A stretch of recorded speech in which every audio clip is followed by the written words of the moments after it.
Good evening.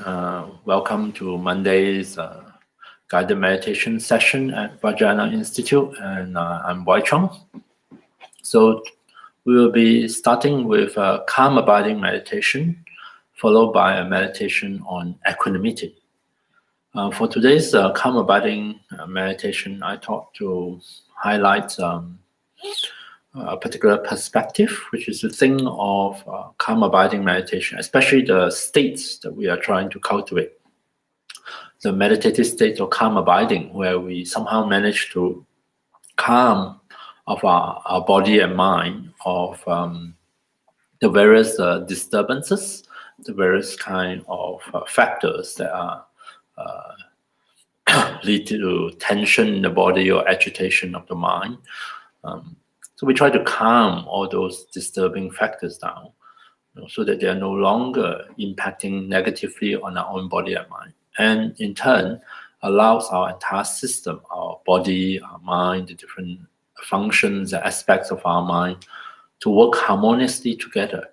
And in particular, for them to be able to abide here and now on whatever it is we are meditating, but accompanied by a sense of bliss and well-being, sense of pleasure, actually, so to speak.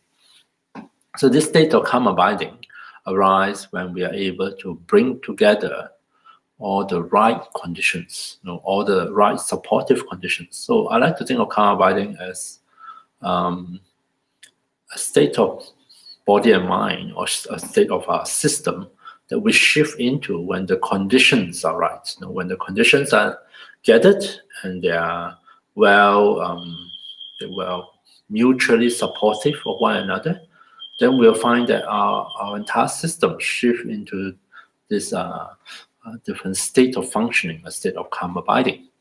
And all states of calm abiding are impermanent. We don't stay in them forever and ever.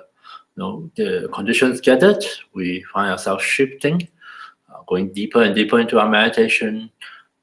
And then when the conditions change, we find ourselves shifting out of it. And eventually, of course, when the alarm goes off, we emerge from that state of calm abiding to a more normal level of functioning of our consciousness. Yeah. And so, thinking in terms of conditions, for me, helps a lot in my practice of calm abiding. So I will start off by inquiring into and say, hey, what are the conditions of my body and mind for this session? And what can I do? What can I do to facilitate or to bring together favorable or conducive conditions for myself? So I'm going to invite you to consider that and to consider approaching calm abiding from this point of view of working with conditions.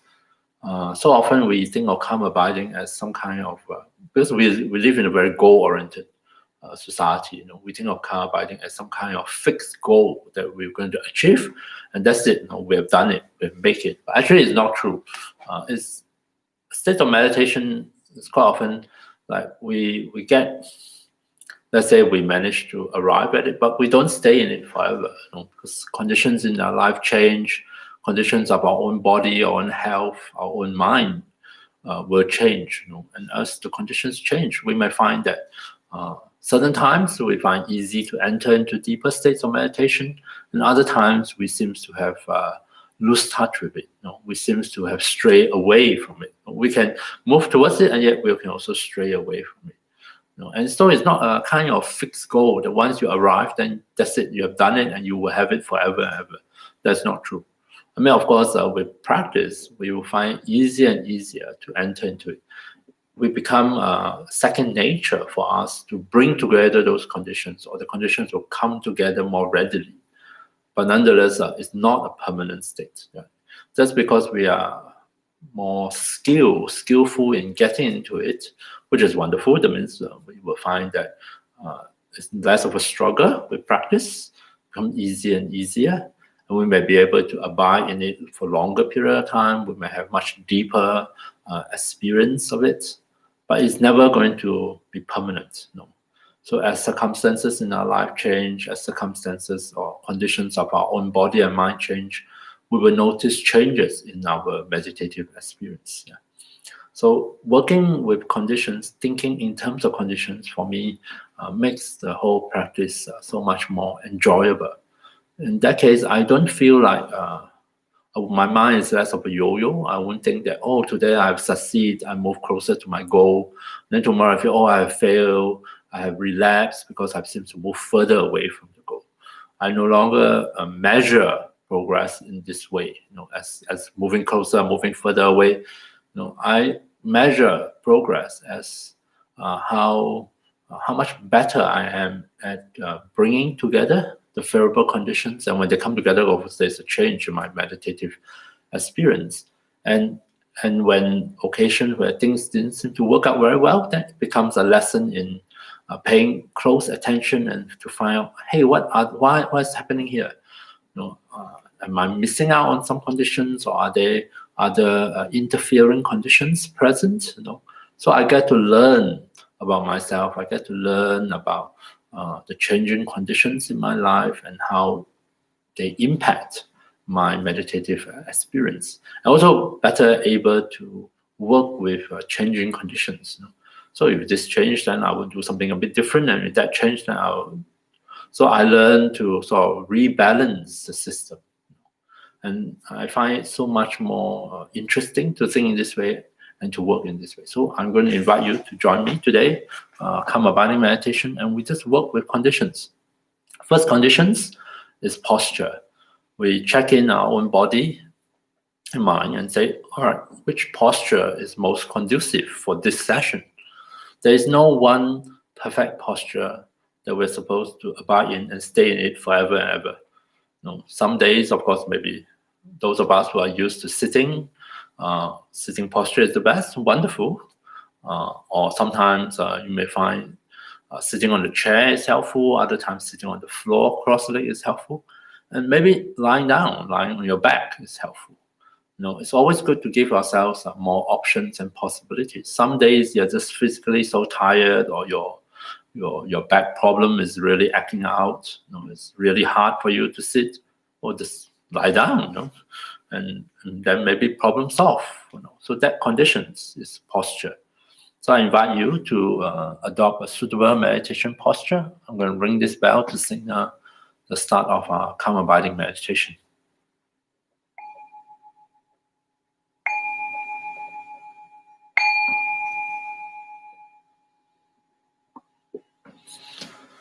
So working with our first condition, adopting a suitable posture for our body. So I invite you, regardless of which posture you have adopted, to check in and make sure that the posture is not introducing unnecessary pain or discomfort into your meditation. This is particularly important in calm abiding style meditation, where pain is a real disturbance to the process of settling down body and mind. Check that your back, the spine is comfortable in this posture. Allow it to be naturally upright if you're sitting straight, if you're lying down on your back. There is no need to deliberately and consciously tense up the back muscles, tightening them in order to achieve some kind of straight back. You may find that this doesn't last. So instead, just move your body around if possible, and just allow the body to find a most comfortable natural position. Rest the hands and arms on some kind of support. You can rest your hands on the knees or in the lap if you're sitting. You can rest the arms by your side if you're lying down, but not too close to the body. Often helpful to turn the palm, if possible, facing up, facing towards the ceiling. This gesture of the hands has is a gesture of openness, of receptivity, which has some impact on our meditation experience. Feel free to close your eyes completely or leave them open, whichever you are used to. Let's give our body a few moments to adjust, to get used to this meditation posture.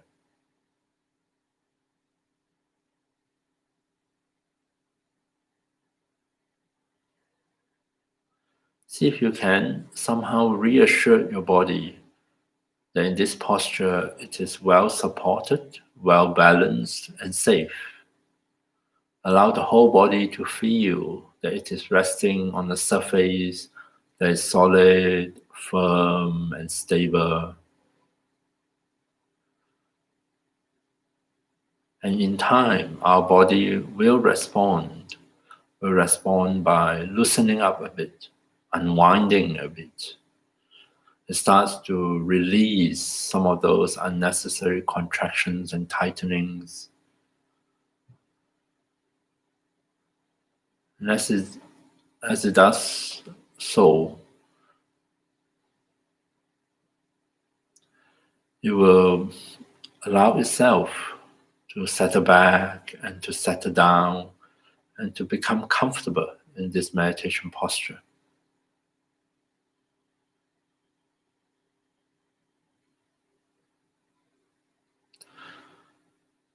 The next condition is one of helping body and mind to shift gears, to put aside whatever might be preoccupying them, and to a lesser or greater extent, to release those burdens, those reactivities, so that body and mind can progressively settle down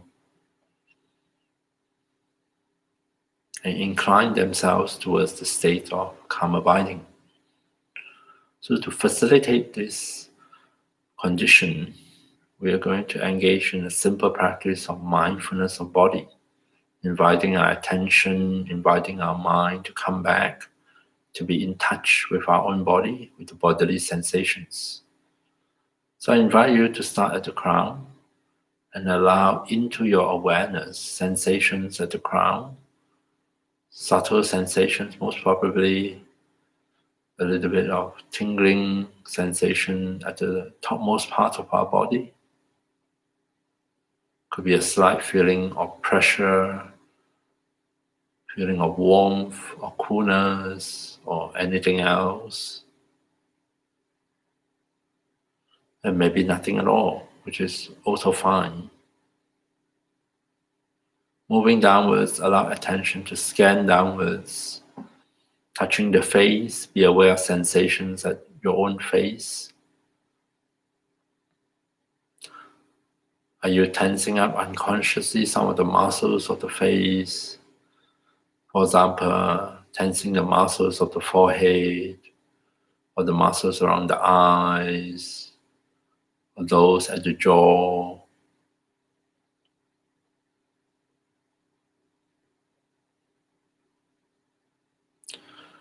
If yes, if you can, consciously and gently relax those facial muscles. We do have more control over the facial muscles. And as we try to relax those muscles, we are welcoming a different feeling into our own face. A feeling of softness, of ease, relaxation, and comfort into our own face.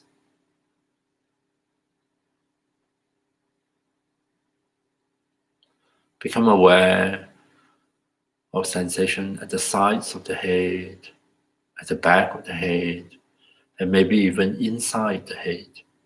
Without much effort, no pushing, no straining, just let whatever subtle sensations come into your awareness.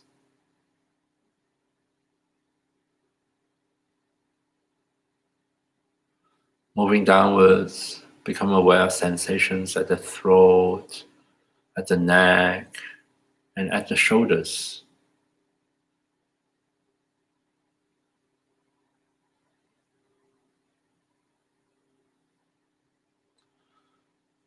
If you do notice any unpleasant feelings here, any tension, tightness, or contractions that come across as unpleasant, see if you can just acknowledge them, acknowledge their presence, and just let them be for the time being. Such tensions cannot be easily released consciously. I invite you to allow sensations in both arms to come into your awareness, to awaken the subtle sensations in the arms, starting from the shoulder joints, down the upper arms. Can you notice some sensations here?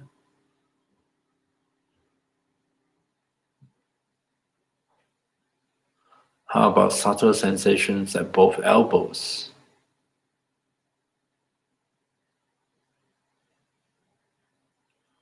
Feel free to move at your own pace. You can go ahead of me or lag behind, either way. Any of this is perfectly fine.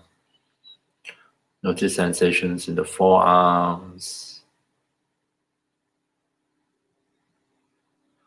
Maybe there's a bit of pressure here or there, sense of tingling, sense of warmth,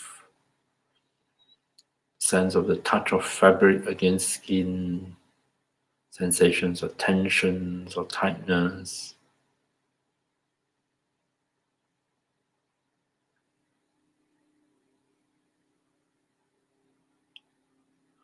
And all the way down into the hands, so that we are aware of sensations in both hands, the palm, the back of the hands, sensations in the fingers.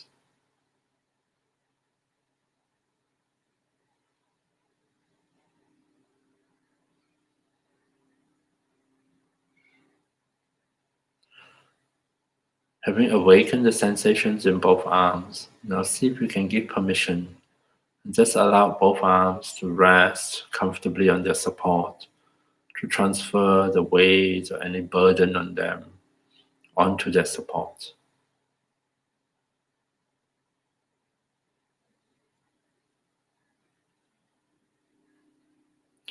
Coming back to the body, and we find that we might have to do that quite often if our mind is distracted elsewhere, and that is perfectly fine.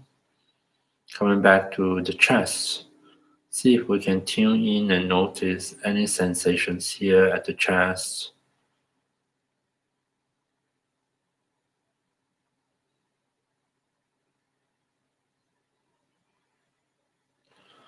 Moving downwards, how about the abdomen? Sensation at the skin, sensations in the muscles.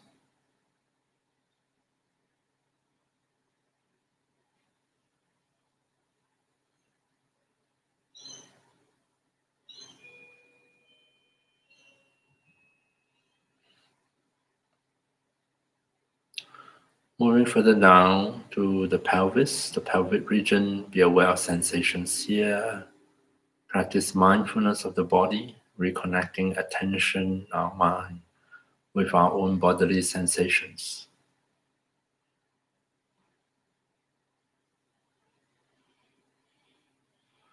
Notice the weight of the pelvis resting on the seat. See if we can mentally give permission. Simply allow that weight to rest right here, the seat comfortably.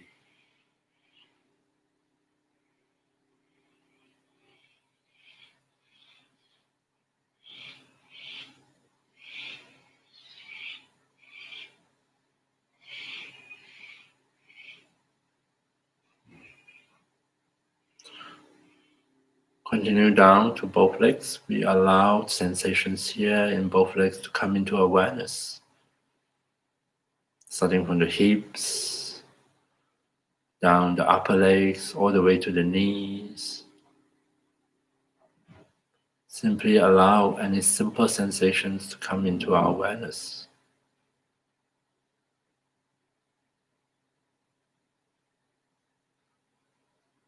Going further down to the lower legs, down to the ankles.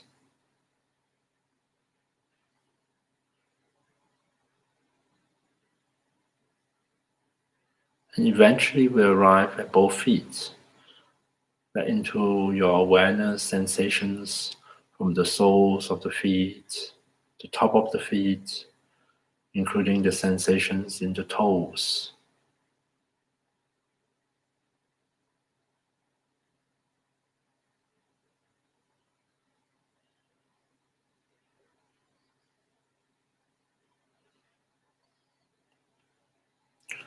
Allow the weight of both legs to rest comfortably on the support on the floor, or whatever physical support they're resting on.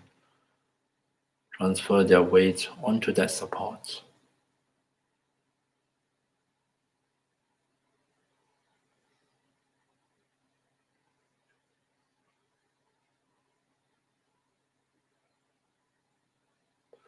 So now that we have traveled from crown all the way to feet, lightly getting in touch with the sensations here through mindfulness of the body, see if we can then allow the body to abide here in this posture.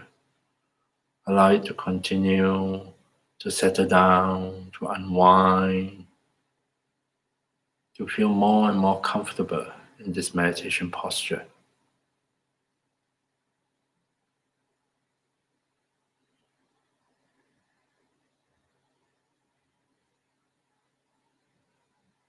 We rest our mind, our attention here and now with the body, with the different sensations.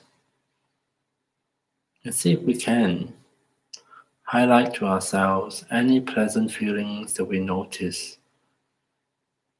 Pleasant feelings that arise maybe from the release of tension and tightness in certain parts of the body. Can we welcome those pleasant feelings into our awareness? Allow ourselves to enjoy them while they're here, to appreciate them, and of course to let them go when they start to fade and disappear.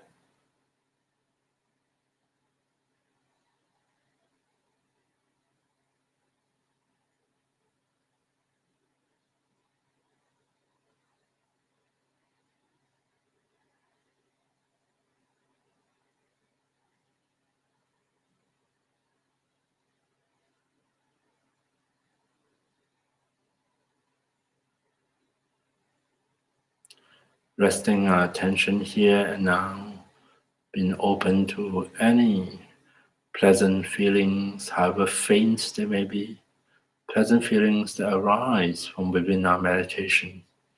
It's the next condition that we can practice and create and gather. The more we are in touch with the pleasures that come out of meditation, the more this feedback and reassured our mind. Everything is all right here.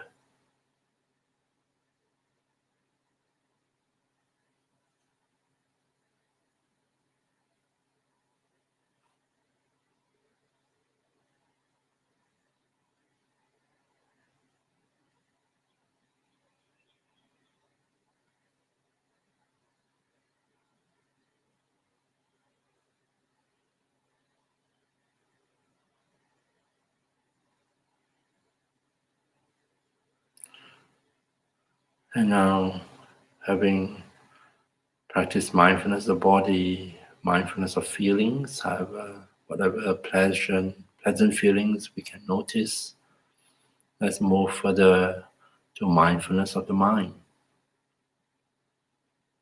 And here we can make use of an object of meditation, a simple support, such as the breath. Make that the focus of our attention for the time being. Allow ourselves to fully experience the sensations of the in-breath and the sensations of the out-breath.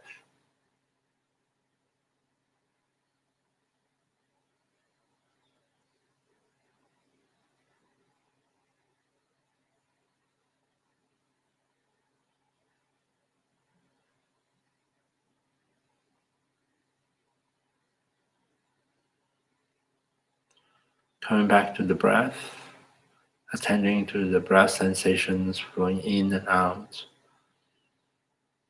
Allow yourself to notice the different kinds of breath sensations throughout the body.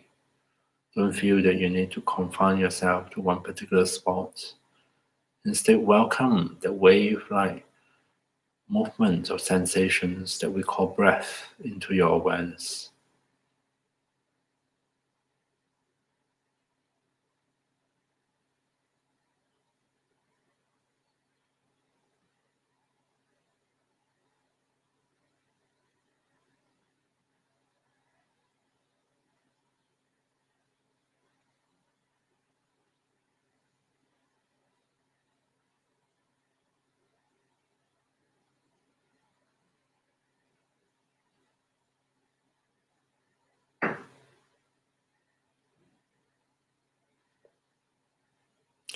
Coming back to the breath, the support of our meditation in this case, become aware of the state of our mind. Maybe you find the mind quite distracted, not able to stay for long on the breath. That's perfectly fine. Simply keep inviting our attention to come back here and now, to reconnect with the breath. And on the out breath, breathing out, we can even remind ourselves with the word release. Breathe out, release the agitation, the distraction. See if we can shift the system away from distraction towards calm abiding.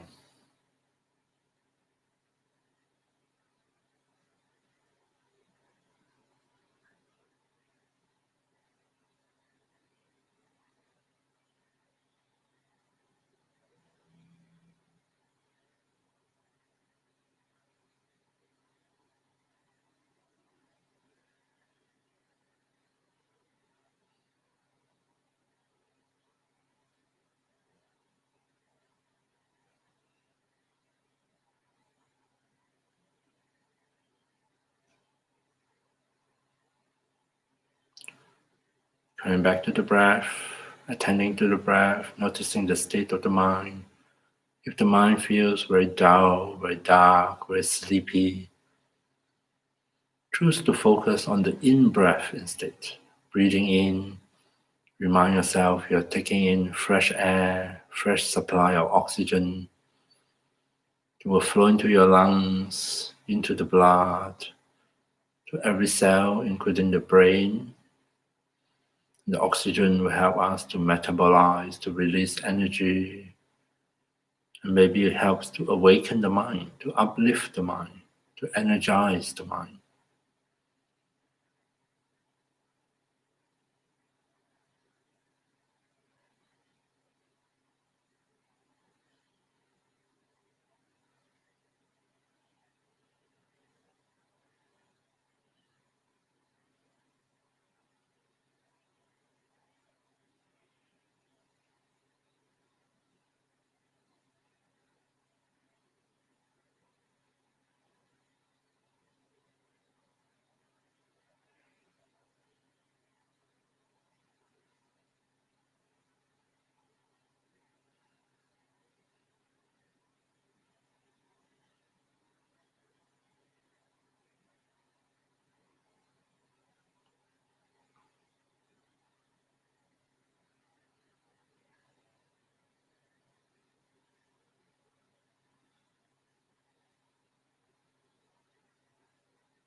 And then finally, coming back to here and now, checking on the different conditions, checking on your posture.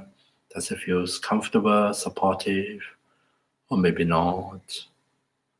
Checking on your mindfulness of the body. Are you in touch with your body?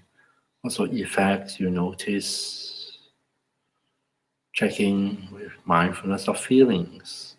Are there any pleasant feelings? And finally, checking with onto your own mind. How's your mind doing?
Okay, so there is we're approaching karma abiding meditation, working with conditions.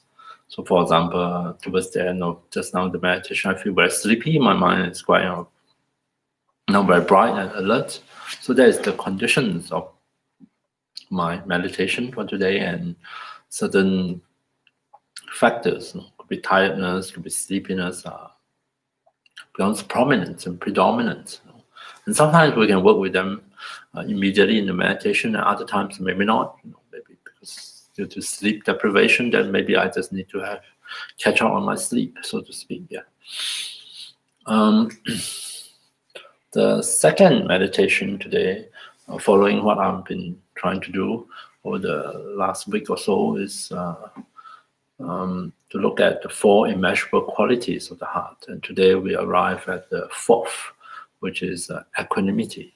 Equanimity as a quality of the heart is, or mind. Heart and mind are the same word in a lot of Asian languages, including Indian language of Sanskrit. Yeah. Equanimity in this context, I use it to mean a balanced state of mind and heart. And balance can be understood in many different ways. Balance in particular in relation to how we relate to whatever is happening or the circumstances in our life, as well as the different people in our life, the behavior of the different people in our life, how those behaviors are impacting us, and how do we respond to them. The way I do equanimity meditation is very much similar to all the others: kindness, compassion, sympathetic, appreciative joy. I just repeat a few phrases, and as I repeat the phrases, I allow the words to stimulate the mind, to get the mind thinking or to reorientate my mind or attention. And equanimity is a bit tricky here, so let me just explain the phrase and then we'll do it. I repeat a very specific phrase or paragraph drawn from the Buddhist teaching. So it goes like this: we are the owners of our actions. And when I direct that phrase to myself, I would say, we are the owners of our actions. My happiness and unhappiness depend on my actions, not merely on my wishes for myself. So in this context, when it's directed towards myself, all I'm doing is I'm trying to reorientate my mind and my thinking by saying that, look, my actions are powerful. My actions, my choices, what I choose to do or not do, whether I'm following old habits or I decided to resist or do something different, something new. All those actions have a real impact on my happiness or unhappiness. And and this is true over and above whatever wishes I have for myself, whatever aspirations, whatever fantasy I might have, regardless of what they are. At the end of the day, it still boils down to the choices. From one moment to another, major choices like career change, where to live, or whatever, or minor choices. What do I do next in this moment, or not do, or refrain from doing? So we are the owners of our actions. My happiness and unhappiness depend on my actions and not merely on my wishes for myself. So in this case, I will just repeat this phrase, pause in between, let my mind absorb the words and see how it responds, see what sort of thoughts come up, what sort of feelings. Sometimes a particular memory surface, then I say, oh, I wonder what is that got to do with this phrase.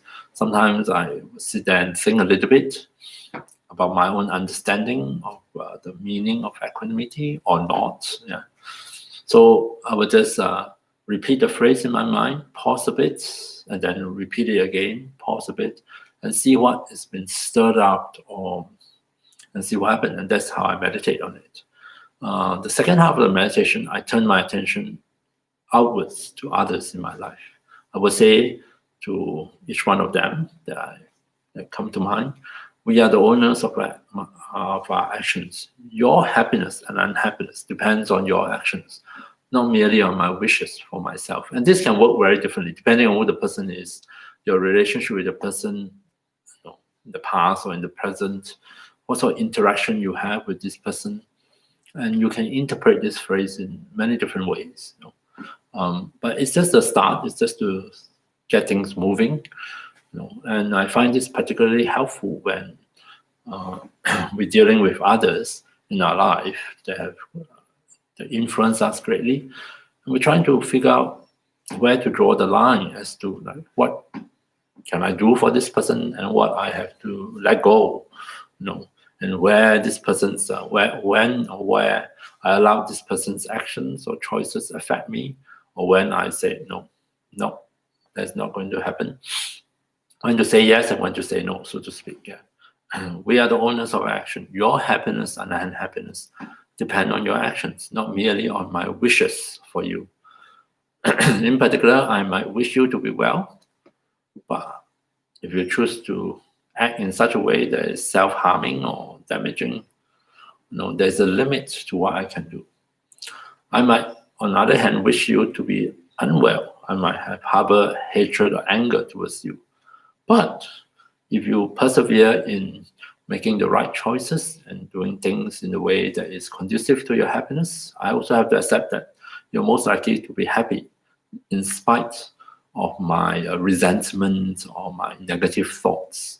And that's the case where I might decide that maybe I should just drop my hatred and drop my aversion and find a different way of working or relating to this person. So let's just explore this meditation on our own and see what we come up with. There's no hard and fast rule, and you can draw your own conclusion. All right. So I invite you to settle back into a meditative posture. That's what we have done previously. Take a few moments, allow the body to adjust, to settle into the posture.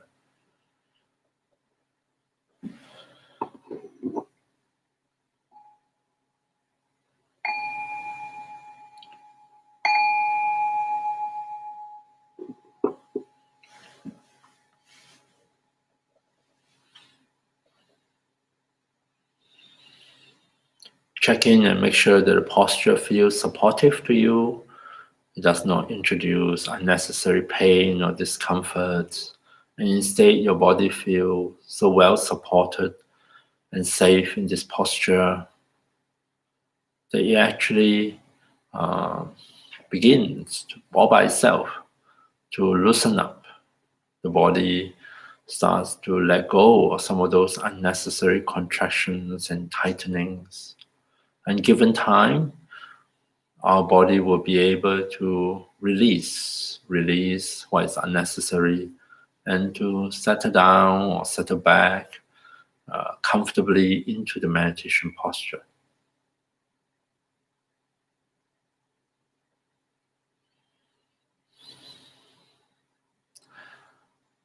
So that is finding the appropriate or suitable posture for our body in meditation. That's the first condition.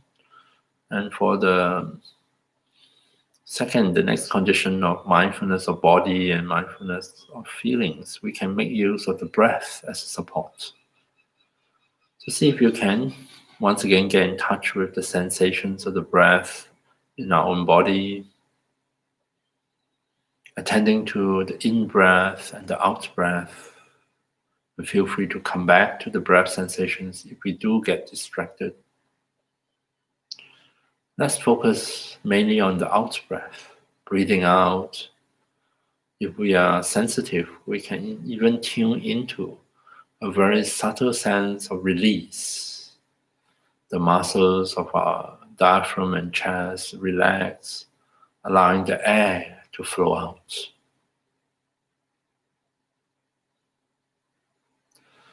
And we can remind ourselves in our own mind with the word release each time we breathe out. Breathing out, releasing maybe other areas or pockets of tension and tightness in the body. Might just decide to flow away with the breath, leaving the body feeling even more relaxed and at ease and comfortable.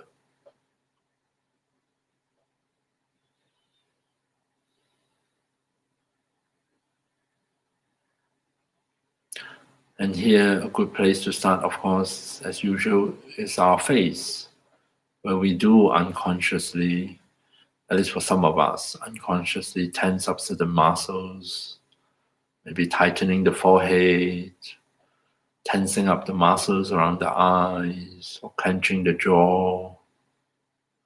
So as we breathe out, as we mentally say the word release, maybe we can release those tensions in the face and allow the whole face to feel so much softer, so much more comfortable and relaxed.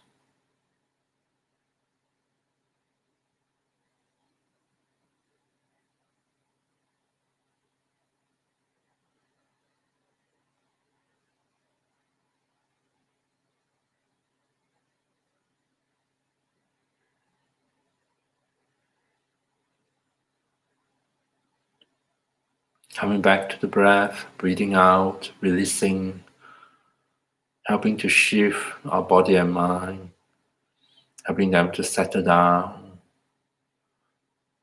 to let go of anything preoccupying them, so that they can transition into a meditative state. When you feel ready, you can temporarily put aside the breath and take up the phrases of equanimity, and we can meditate on that by slowly, mindfully repeating the words to ourselves. We are the owners of our actions. My happiness and unhappiness depend on my actions and not merely on my wishes for myself. So I'll repeat it again. We are the owners of our actions. My happiness and unhappiness depend on my actions, not merely on my wishes for myself.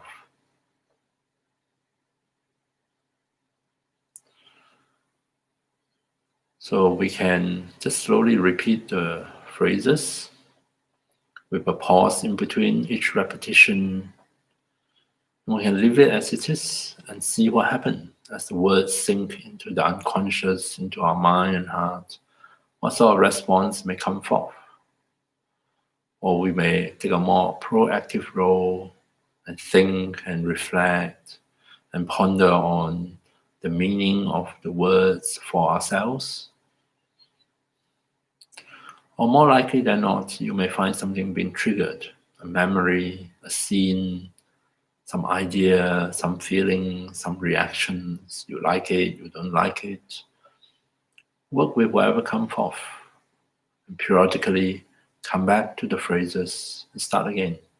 We are the owners of our action.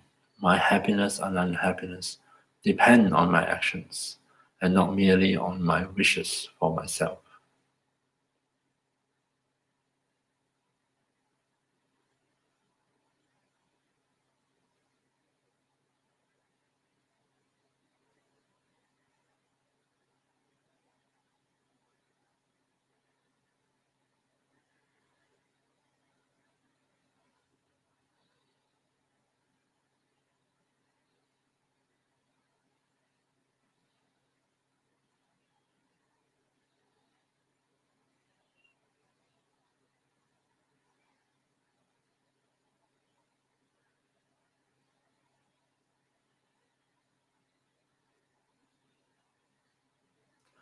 Periodically come back to the words, reconnect with the words and the possible meanings behind them. Repeat the words to ourselves. We are the owners of our actions. My happiness and unhappiness depend on my actions and not merely on my wishes for myself. Meditate on what has been stirred up, invoked by these words, and meditate in a way to find out for ourselves what might be the meaning behind these words. What does the word equanimity mean for each one of us? We are the owners of our actions. My happiness and unhappiness depend on my actions and not merely on my wishes for myself.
Periodically remind ourselves of what we are doing here.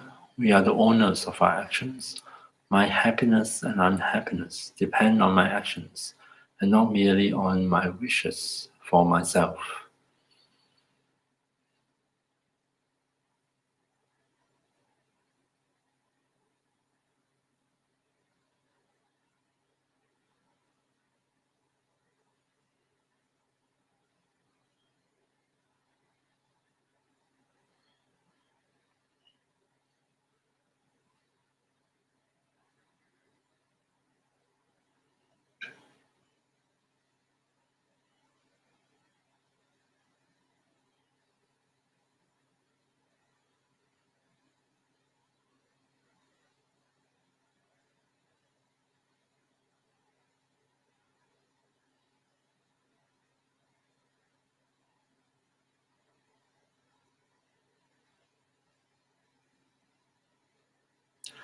Feel free to continue radiating, meditating on equanimity in relation to oneself.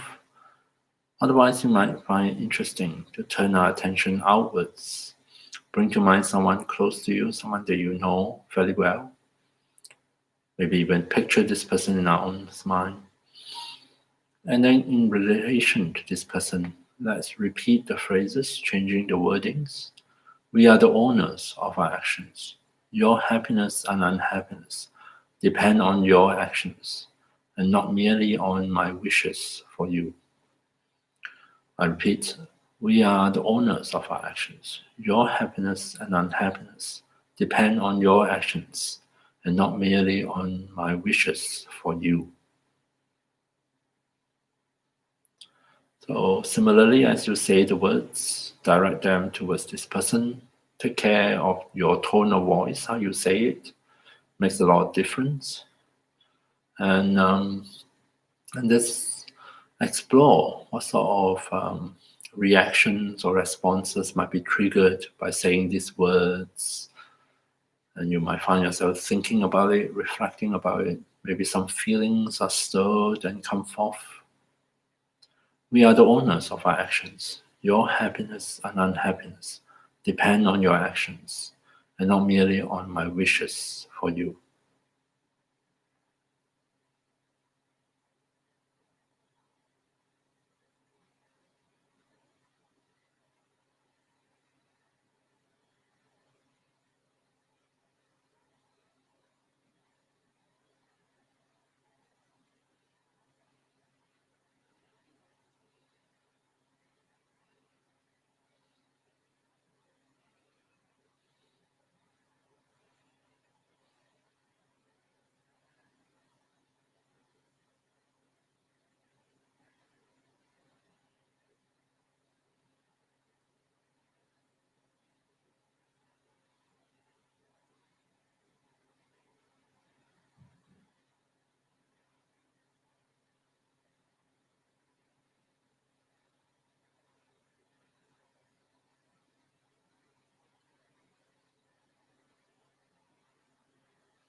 When we notice that our mind has wandered off, we find ourselves drifting towards sleep, refocus our attention on the person and repeat the phrases and start again.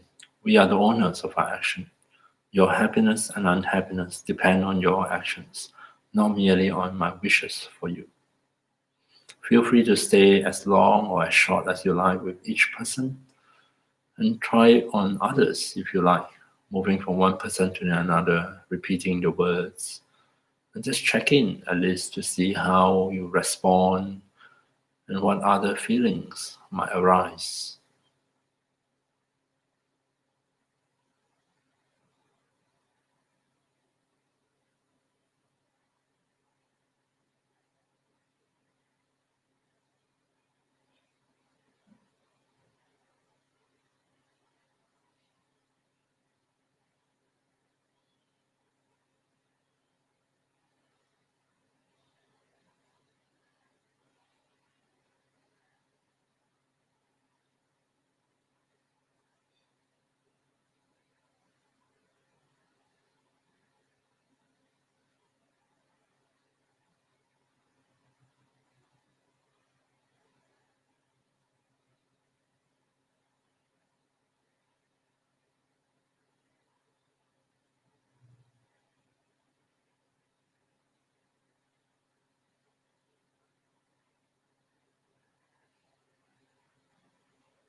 So coming back to the meditation, refocus on the person and extend the phrases of equanimity towards this person.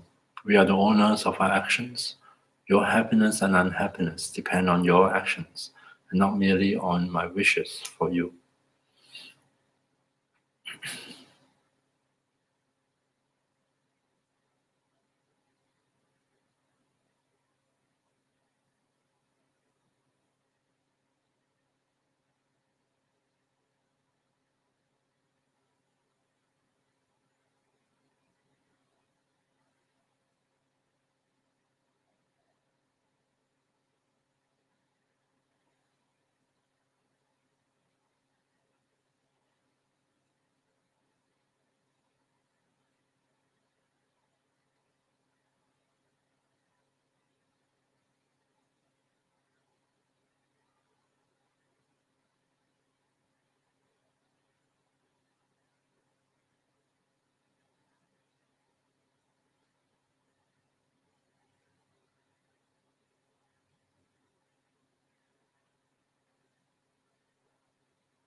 And then finally, putting aside the words, say goodbye to your close ones for the time being, release the images.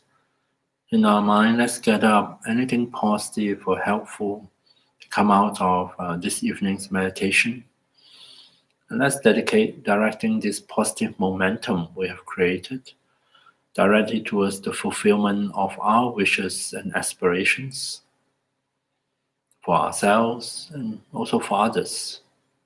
You can think that may anything good and positive that come out of my practice, may they somehow stay with me, may they linger in my body, mind, and heart, and continue to benefit me.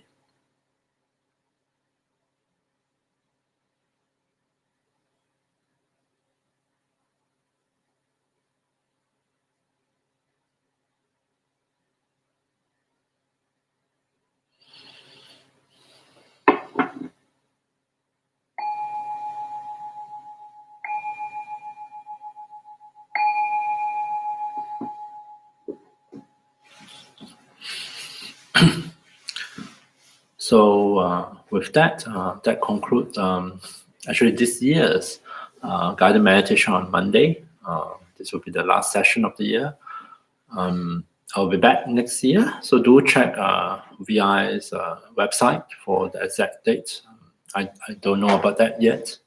So in the meantime, I wish you have a Merry Christmas and a wonderful Happy New Year, and I will see you next year. Take care.